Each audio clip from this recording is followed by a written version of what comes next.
of you and Buddy in the car having anal sex. Because the table read, there was like a gasp. I mean, that we even read it at the table read. How do you figure? And then after the table read, Fox sitting there. After the table read, Chris accosted me and said, "You deliberately tanked that scene." And I was like, I don't know how I can deliberately tank. Yeah, you're a team player all the way down the line. What do you that's not happening. And so the punishment for that then I was cut out of the episode for seemingly thinking I had tanked an episode, which I would have never done in a million years. And then and then the atmosphere, like again, and then suddenly there gets to be this feeling that like, oh, she's a problem. Let's put her on probation. Yeah, I have no idea what that's like. That's my whole life. You just explained. Yeah, that's every show I've ever been on. So then probation consisted of bringing on another girl for me to make out with.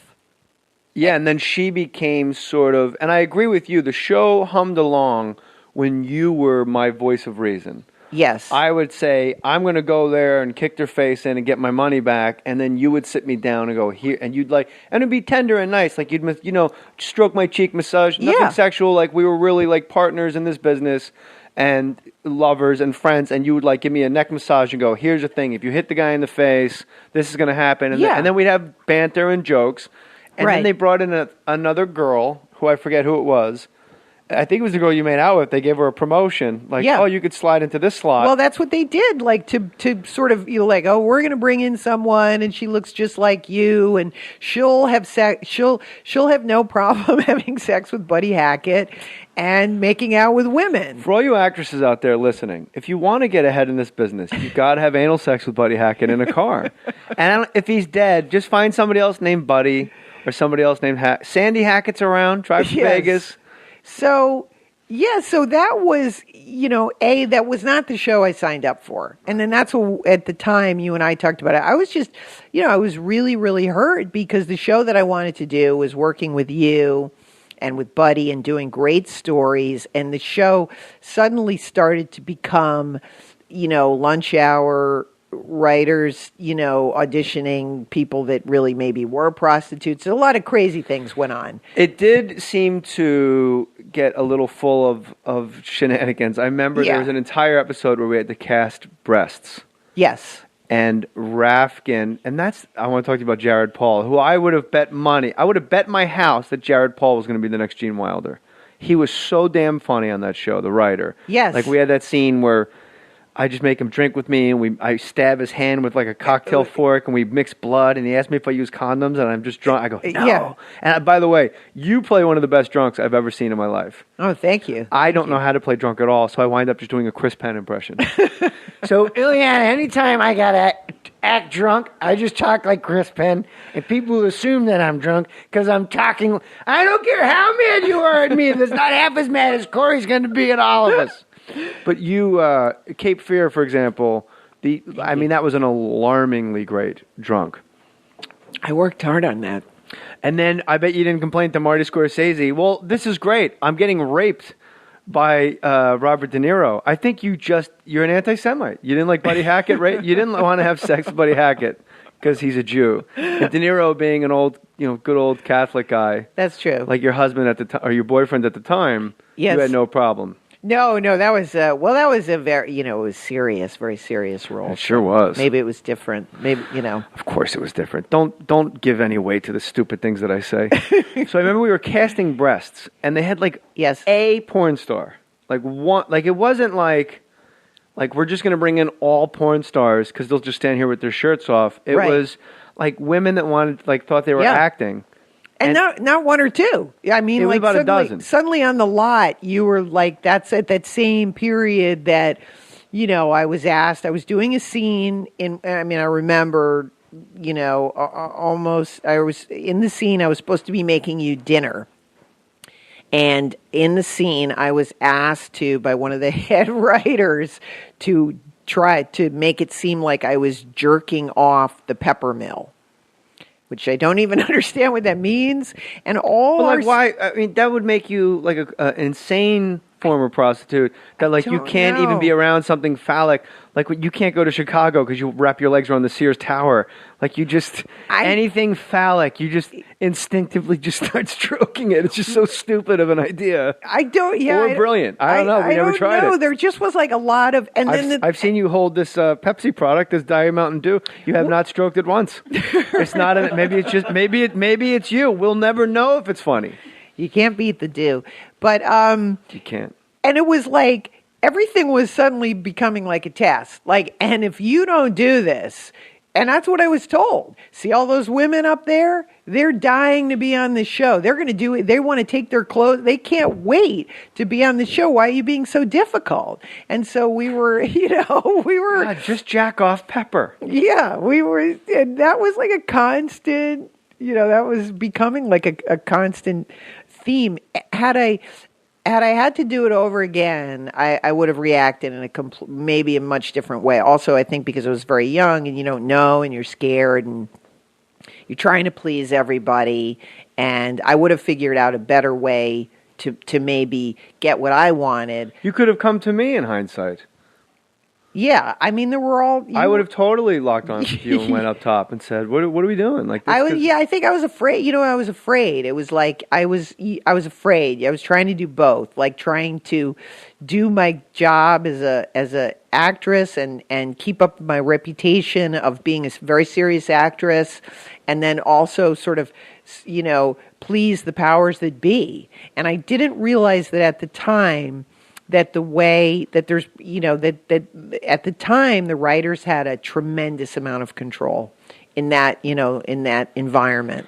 Well, it's a weird thing that happened, and you're right. The writers had way more control on that show than they do on other shows because everything starts from the head of the snake. And on Action, Chris Thompson, the head of the snake, had a lot of personal issues and was absent. Yes. And then when he decided to show up, this is my opinion, in my opinion, felt like he had to play catch-up, whether it be his contribution creatively or his sway or having his opinions and his ideas met with alacrity. Yes. Because I've been out on a bender, me saying this for 4 weeks. Fuck it, he had problems. Yeah. So for 4 weeks, he would be gone, like just out on a bender in the Mojave Desert, and then he would come back and be like, whoa, like, why won't you just jerk off to Pepper? Like, what's your problem? Yes. And I think if Chris had been there every day, like working the steps and doing his thing, he would have had a much more clear mind. So with Chris tapped out, Don Rio stepped in as the de facto showrunner and head writer. Yes. Now with Don Rio running, now every other writer, like Ron Zimmerman, Jimmy Vallely, these are like monster writers in Hollywood. Like these aren't like just guys hired like to fill out a roster. It's like an all-star writing roster and guys that are on as producers as well. So now it's just a matter of like, if you look at I'm more explaining this for the listeners than to you because you obviously understand.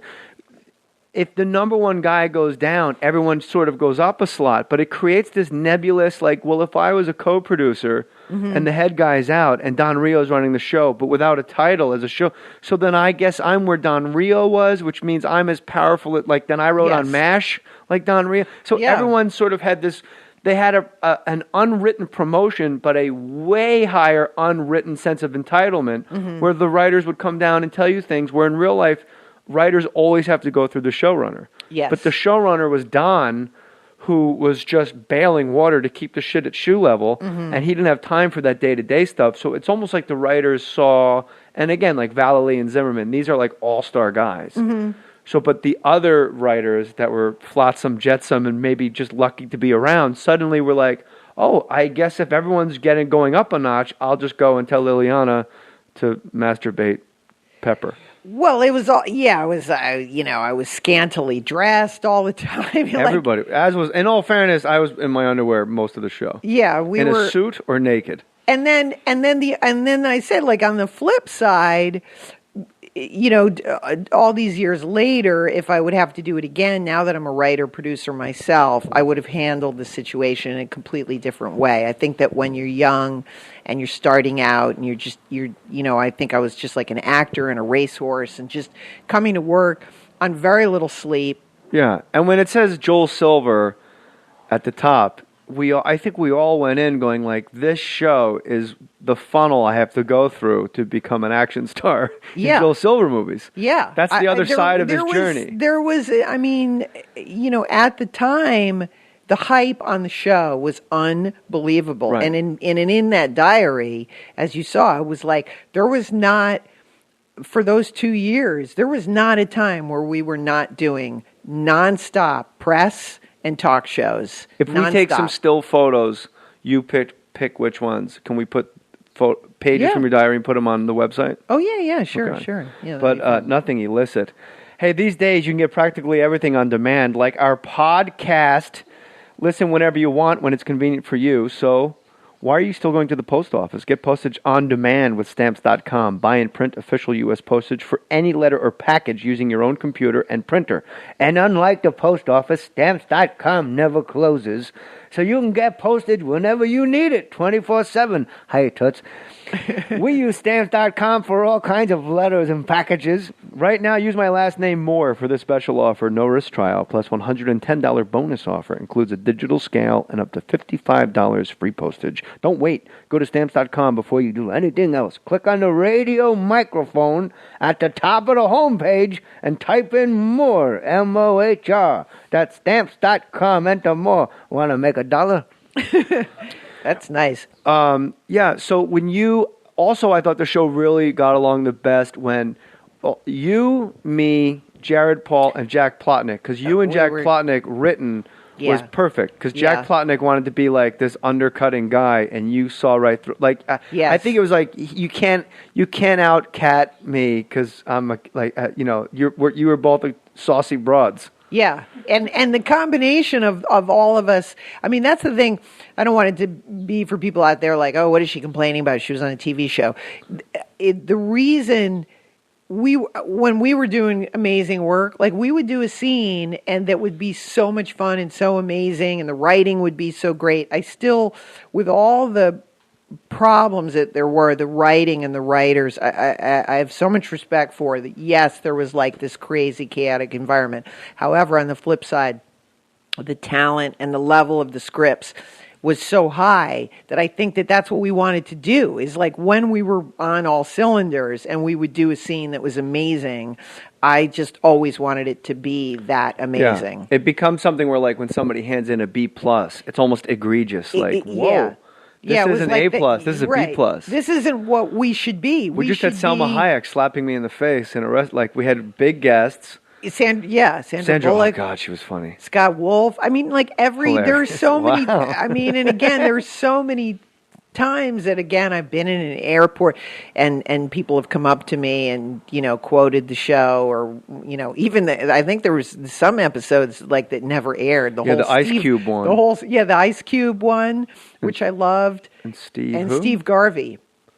Oh my! No, that one aired. He got cut out. Oh, he did. He got cut out. Yeah, he was a total snore. I had a Mookie Wilson. Mookie Wilson. Mucky.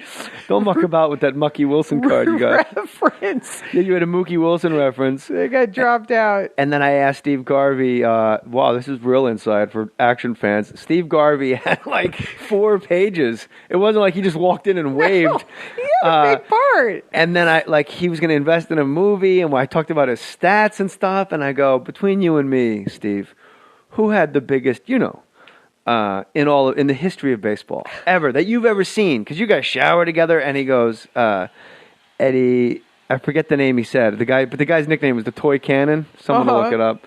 Who was the Toy Cannon in baseball, Angie? Toy Cannon, both baseball. But basically, I go, really? And he goes, they didn't call him the Toy Cannon for nothing. But then you find out after, like, Garvey's like this born-again Christian. And I'm like, well, how can he be a born-again Christian? He's, like, known for having, like, 50 kids. Yeah. But he got completely cut out of that episode and replaced with another celebrity. Yeah. Because it was just so boring. But it was fun to work. You know what I mean? Like, it's fun to work with him. Jimmy Wynn. I said, who had the biggest ever, the biggest crank ever in baseball. And he goes, Jimmy Wynn. And I go, really? He goes, Jimmy Wynn. I go, how is that so? And he goes, and he whispers conspiratorial, they didn't call him the toy cannon for nothing, kid.